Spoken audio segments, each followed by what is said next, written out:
বর্বরতা তার যৌবন দিয়ে গেছে, যৌবন দিয়ে এই দেশকে স্বাধীন করে দিয়েছে। তো আমাদের উপর তার দায়িত্ব হচ্ছে আমরা স্বাধীন দেশে বসবাস করে ওনার আদর্শে যাতে আমরা দেশটাকে সুন্দরভাবে নতুনভাবে তৈরি করতে পারি, এটাই আমাদের চাওয়া।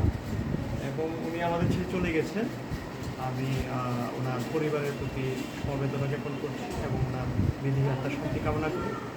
একই সাথে উনি যে এই জিনিসটা ব্যবহার করতেন এটা আমরা বীর মুক্তিযোদ্ধার জন্য সংরক্ষিত আসন হিসাবে আমরা এটা সংরক্ষণ করছি এবং পরবর্তীতে যে সকল বীর মুক্তিযোদ্ধারা অসুস্থ থাকবেন আমরা এই বেডে রেখে তাদেরকে সেবা দিব এবং তাদের জন্য আমরা আমাদের সর্বোচ্চ করার চেষ্টা করব। এই ব্যাগটা যুক্ত হতে আপনাদের কি এরকম অবশ্যই এটা একটা সুন্দর কথা হলো এইরকম, এটা একটা নিউমেটিক বেড।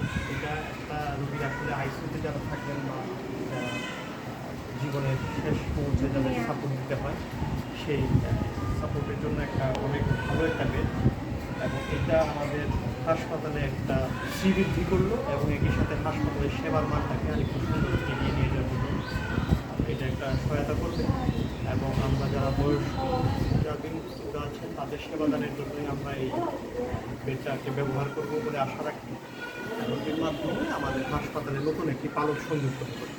ধন্যবাদ। Thank you.